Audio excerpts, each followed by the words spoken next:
E aí pessoal, eu sou o Eric Souza do Engenharia 4.0 e essa é a nossa aula número 15 do projeto do transpoalimentador robotizado. Na aula de hoje, nós vamos criar esta planilha e calcular juntos a redução para finalizar a seleção do nosso motorredutor do transpoalimentador. Bora lá? Solta a vinheta!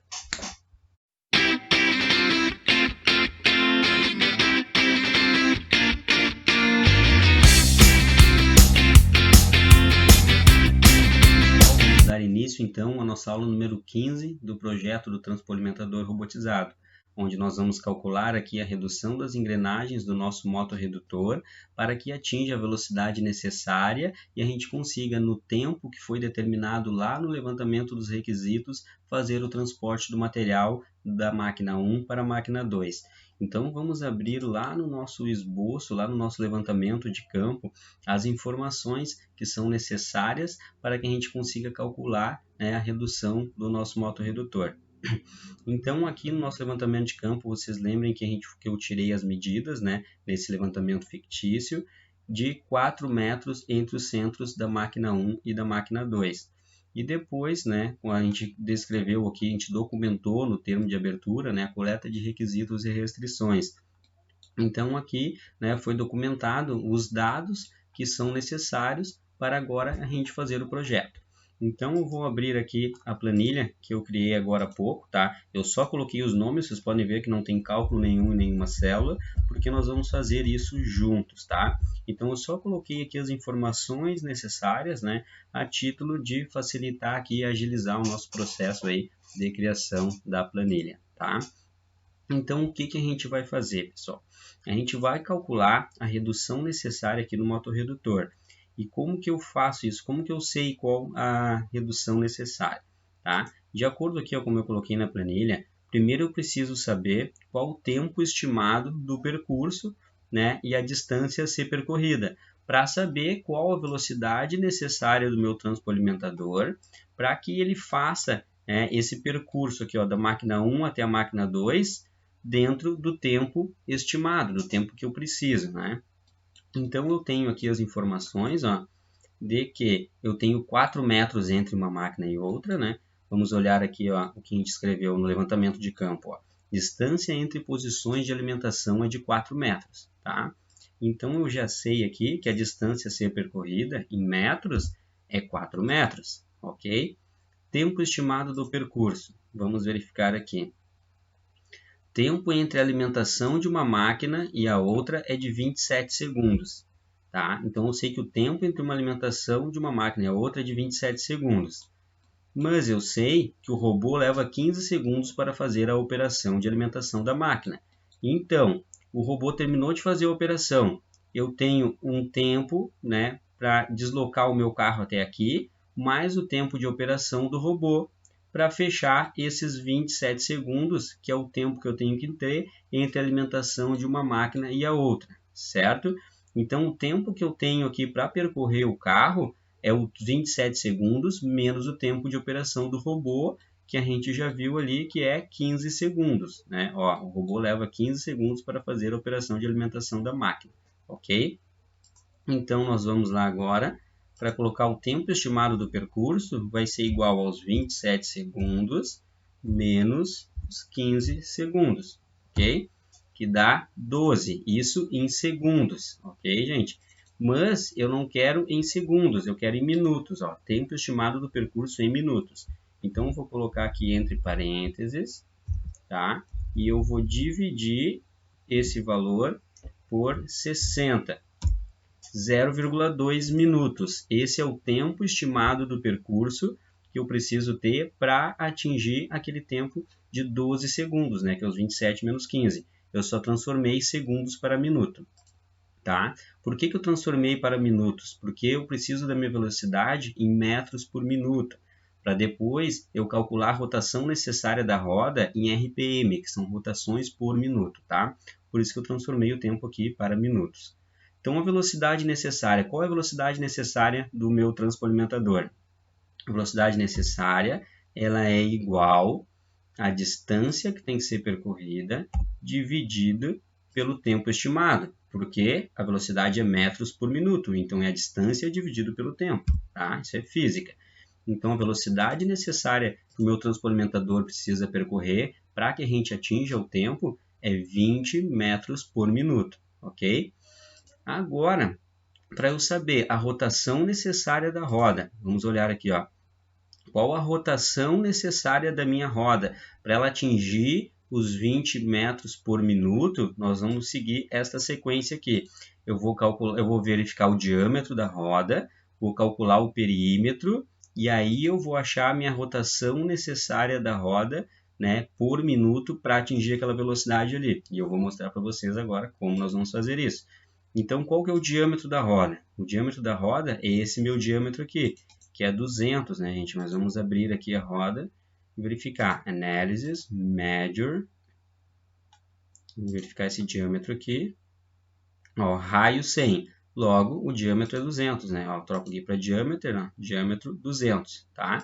Então, o nosso diâmetro, por que é esse diâmetro aqui? Porque esse é o diâmetro que vai correr no trilho, né? Então, esse aqui é o diâmetro que é necessário aqui para o meu cálculo. Então, só que eu quero o diâmetro em metro. Então, eu tenho ali a 200 milímetros dividido, deixa eu botar igual, né? Igual a 200 milímetros dividido por 1000, para ficar em metros. Eu tenho 0,2 metros de diâmetro da roda. E agora eu vou calcular o perímetro da minha roda. O que é o perímetro? O perímetro é o comprimento total, né, desse perfil aqui do diâmetro, né? Esse comprimento total, essa linha aqui em torno do meu diâmetro é o perímetro. E, né, para quem sabe, o perímetro é o diâmetro vezes π. Então, logo, o perímetro da minha roda vai ser igual ao diâmetro da roda vezes π. Π é 3,14, tá, gente? Então, vou botar aqui agora. Claro, é um número sequencial maior, é 3,14, mais uma grande sequência. Mais duas casas decimais já é o suficiente para nós, tá? Então, o perímetro da roda é 0,628 metros. Então, por que eu calculei o perímetro da roda? Para saber a rotação necessária da roda em RPM, que são rotações por minuto, tá? Então, nós vamos voltar aqui, ó, e vamos ver como que eu vou saber quantas rotações por minuto a minha roda precisa ter para atingir a velocidade. Vocês concordam que a cada uma volta que a roda dá, ela vai percorrer a quantidade de um perímetro dela para frente, né? Imaginem que eu tenho uma roda aqui e a roda faz uma rotação. Deixa eu pegar aqui, ó, a garrafa para dar um exemplo, tá? Eu estou iniciando meu percurso aqui. A garrafa vai dar uma volta, ela vai percorrer exatamente o perímetro dela de distância, né? Então, a cada volta que a roda dá, ela percorre um perímetro de distância, correto? Então, eu sei que eu sabendo que a cada volta ela vai percorrer um perímetro, eu sei que a cada rotação ela vai percorrer 0,628 metros, tá? Como eu preciso da velocidade de 20 metros por minuto, então eu sei quantas rotações a roda tem que dar por minuto, é a quantidade necessária de rotações para chegar em 20 metros, correto? 20 metros por minuto, rotações por minuto, eu tenho que saber quantos perímetros, né, cabem dentro de 20 metros. Então, se eu dividir 20 pelo perímetro, pelo perímetro da roda, que é C8, ó, eu tenho 31,84. Esse é o número de rotações necessárias que a roda tem que fazer para percorrer 20 metros. Entende? Esse, ó, então, cada uma volta dessas 31, ela percorre 0,628. Se eu multiplicar esses 31,84 pelo perímetro, que é 0,628, vai dar os 20 metros que eu tenho que percorrer dentro de um minuto. Entendido? Agora, nós vamos verificar aqui qual a rotação do motor. Então, a gente já sabe que a roda ela tem que girar 31,8 vezes por minuto. Essa é a rotação que tem que ter esse eixo aqui, né? Que é o eixo motor, que ele vai transmitir através do trilho também para o eixo movido. 31,84 voltas em um minuto ele tem que dar para que eu atinja a velocidade necessária. Então, qual a rotação do motor em RPM? Pessoal, isso é normalizado, tá? Que, na verdade, é um efeito físico, né? Que um motor de 4 polos, ele vai ter 1.800 RPM na frequência de 60 Hz. No Brasil, é sempre 60 Hz, tá? E em outros países, como o Uruguai, por exemplo, é 50 Hz. Mas no Brasil, que é 60 Hz, o motor de 4 polos, ele vai ter 1.800 RPM, tá? Porém, no catálogo do fornecedor, no nosso caso aqui, a gente vai entrar aqui no catálogo da SEW, tá? Eu estou aqui na página 109, essa aqui é a frente do catálogo, ó. Depois eu deixo o link do catálogo ali para vocês. Vamos voltar ali para a página 109. Deixa eu descer mais um pouco aqui. Estamos na 110, aqui, 109. Por que a 109? Porque é o R27, né? Que é o nosso redutor é R27. Vocês podem ver que o motor deles, que é 4 polos, tem 1.700 RPM, tá? Então, nós vamos considerar aqui a quantidade de a rotação do motor, essa é a rotação do motor, tá? Não do motorredutor total, que é 1.700 RPM. O que é a rotação do motor? Isso aqui, ó, a gente precisa olhar, ó, isso aqui é o motor, tá? O motor ele só vem até aqui, é um flange que é acoplado no redutor, e aí o redutor tem um conjunto de engrenagens que vai alterar, tá, a rotação do eixo final aqui do motorredutor. Então, eu tenho uma rotação no eixo do motor, e depois da redução, eu vou ter uma rotação final aqui no eixo do motorredutor. Então, no eixo do motor, nós vamos ter aqui a rotação de 1.700 RPM, tá? E agora eu vou calcular qual a redução total necessária. O que é a redução total necessária? Que eu tenho que ter do motor até a roda. Porque eu tenho 1.700 RPM aqui no motor e eu preciso de 31,84 RPM na roda. Então, qual a redução que eu tenho que ter no total, tá? Em todos os conjuntos de redução? No nosso caso aqui, nós vamos ter 2 conjuntos de redução. Um conjunto está aqui dentro do redutor e o outro conjunto é a redução que eu tenho aqui entre os dentes do pinhão e a roda, tá? Então, o somatório dessas reduções, né, eu vou calcular ali agora, que é a diferença da rotação do eixo do meu motor para a rotação do eixo da roda motora, tá? Então, essa redução total necessária, ela é igual à rotação do motor dividido pela rotação necessária da roda. Logo, nós temos 53,38 é a nossa redução total necessária, tá? A redução total necessária, ela é o resultado da multiplicação das reduções intermediárias que eu tenho. Eu tenho 2 reduções intermediárias, a redução do motorredutor mais a redução entre os dentes do pinhão e da roda, que estão ali perfeitamente encaixados, né? Então, nós vamos verificar aqui, ó, redução entre pinhão e roda. Qual que é o valor da redução entre o pinhão e a roda? É a diferença do número de dentes, tá? Então, vamos abrir aqui a nossa roda, que ela já está aberta. Vamos ver quantos dentes tem a nossa roda. No Pattern Feature aqui, Edit Parameter, nós temos 55 dentes na nossa roda motora. E no nosso pinhão, vamos abrir aqui o pinhão, Open Window. Vamos verificar aqui no Pattern Feature, Edit Parameter, 17 dentes, tá? Então, eu sei que a minha roda tem 55 dentes e o pinhão tem 17. Logo, a nossa redução ela é igual a 55 dividido por 17. É a diferença entre os dentes. Então, a nossa redução ela é 3,23, tá? Eu vou deixar aqui o valor completo, não tem problema. Então, agora eu vou conseguir calcular qual a redução necessária que eu tenho que ter aqui no meu motorredutor para que aquela redução total, né, que eu calculei dê certo para eu ter o giro necessário aqui no eixo para atingir a velocidade. Então, eu já tenho a redução aqui, eu tenho a redução total, a única coisa que eu tenho que fazer é dividir uma pela outra. Então, a redução necessária no redutor ela vai ser igual a redução total dividida pela redução que eu tenho entre o pinhão e a roda, que é o C12 aqui, né? Ó, 16,49, tá, pessoal?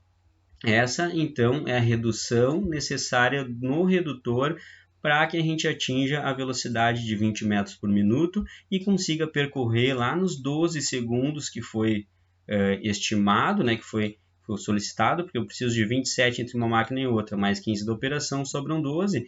Então, com essa redução aqui, nós vamos atingir os 12 segundos necessários para a operação funcione perfeitamente. Mas esse é o que eu preciso. Mas e o que o fornecedor tem para me fornecer? Eu não posso dizer que eu quero 16,49, mas o conjunto de engrenagens lá dentro do redutor deles vai me fornecer essa redução aqui? Não. Então, agora nós vamos ver lá no catálogo do fornecedor quais as reduções que ele tem disponível, que é mais próxima da nossa calculada, que é 16,49. Então, nós vamos entrar aqui no catálogo do fornecedor e vamos verificar aqui, ó, todas as reduções. Ó, começa em 135, 123, vai reduzindo. Aqui são 3 estágios de engrenagem, tá? Para chegar nessas reduções maiores. E as reduções menores aqui é um conjunto de 2 estágios de engrenagens. E são todas aqui com 3 estágios ou 2 estágios. Depois já é a somatória do RF27 mais R17, já são 2 redutores juntos, tá? Então aqui, ó, para o RF27, eu tenho o mais próximo de 16, tá aqui, ó, entre o 15.63 e o 18,08, tá? O que acontece? Se a redução eu utilizo maior do que o 16,5, ele vai reduzir mais e vai diminuir a minha velocidade. E aí eu não vou atingir o tempo necessário. Então eu pego essa redução que é um pouco menor, que ele vai reduzir um pouco menos a velocidade, e a minha velocidade vai ser um pouquinho maior que a necessária. Então ela sendo um pouquinho maior que a necessária, ela vai atingir o tempo um pouquinho mais rápido. Tá?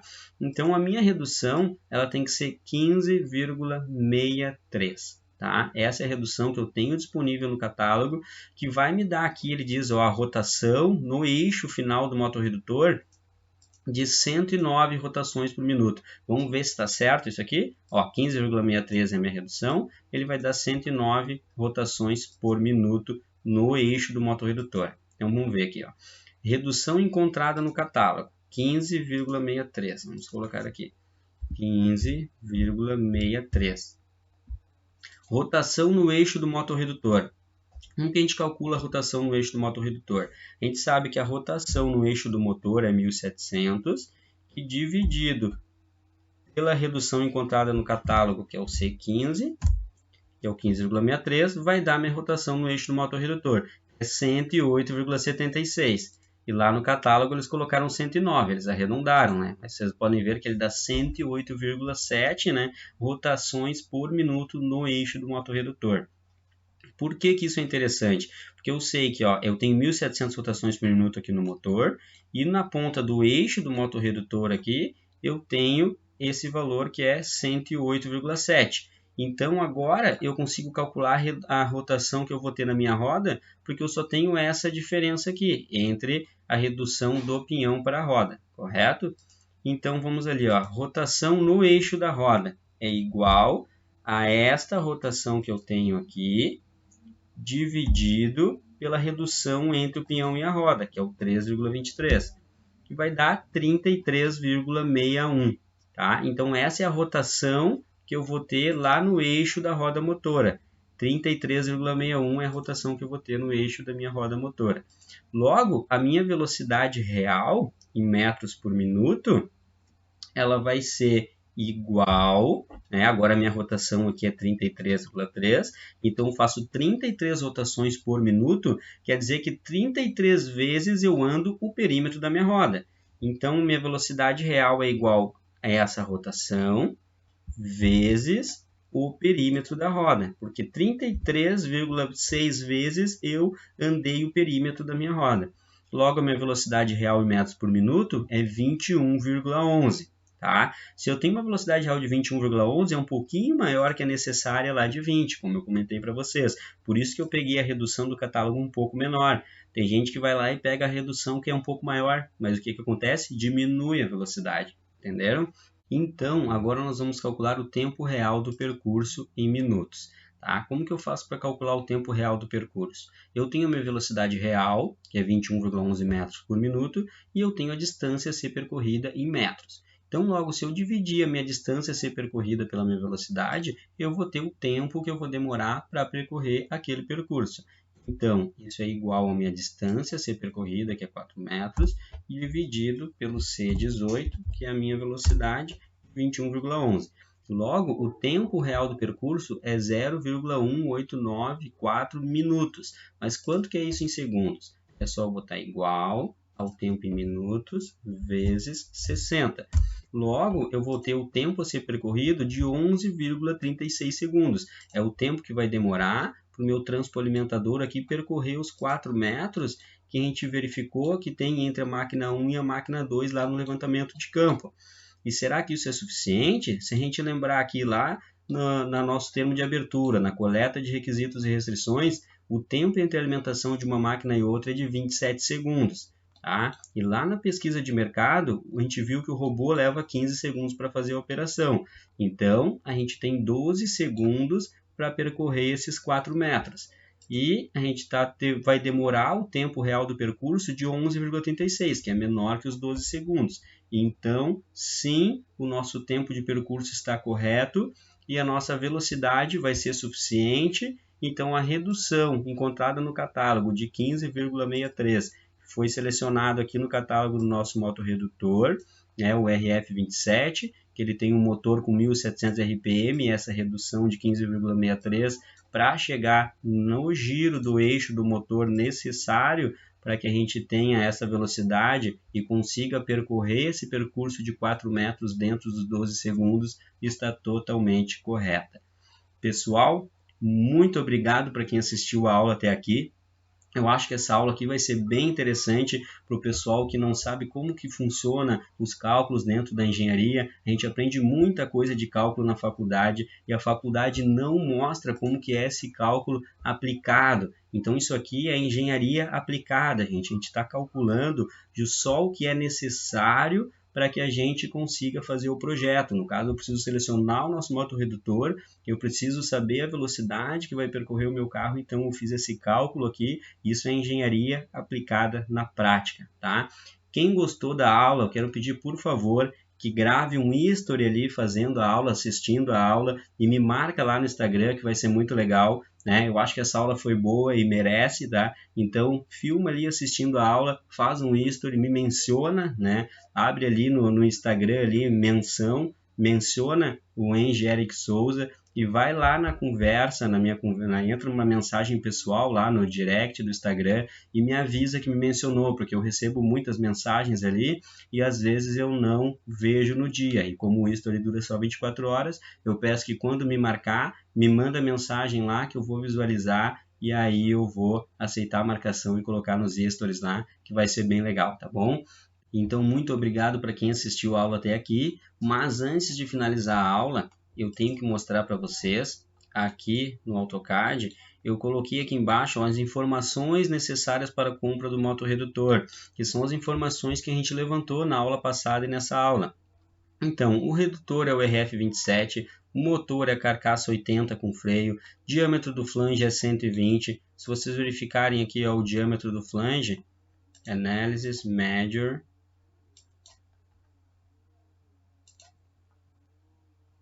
diâmetro 120, tá? Então essas são as informações que eu tenho que passar para o fornecedor para que ele forneça, né, faça a cotação do motorredutor conforme é a nossa necessidade.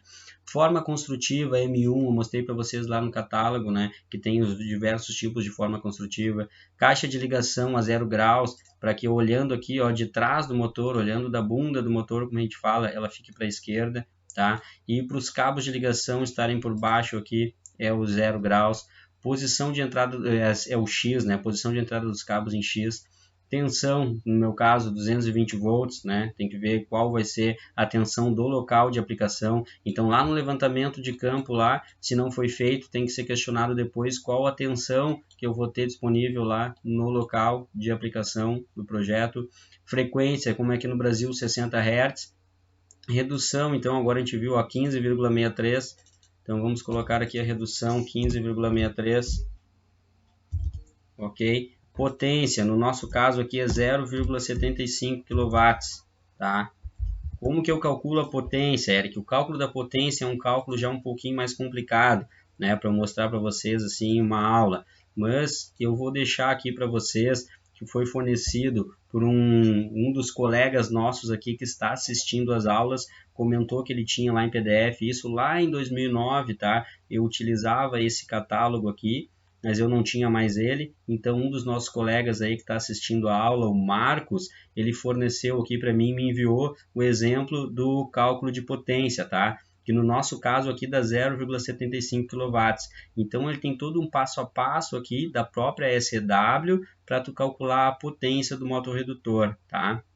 Então eu vou deixar esse PDF aqui disponível para vocês também. Eu vou deixar um link aqui na descrição do vídeo, tá? Onde tu pode baixar esse PDF aqui do cálculo da potência do motorredutor, justamente para essa nossa aplicação aqui, tá? Que seria, né, um carro transladando aí. Tá bom, pessoal? Novamente, meu muito obrigado para quem assistiu a aula até aqui. Espero que estejam gostando do conteúdo. O feedback de vocês é bem importante. Se puder comentar, Eric, essa aula foi demais, aprendi bastante. Cara, comenta, isso ajuda. Curte o vídeo, por favor. Curtir o vídeo ajuda para que o YouTube divulgue para mais pessoas e eu consiga ter aí um maior crescimento aí nas redes sociais, tá bom? Muito obrigado novamente, um abraço e até a aula que vem.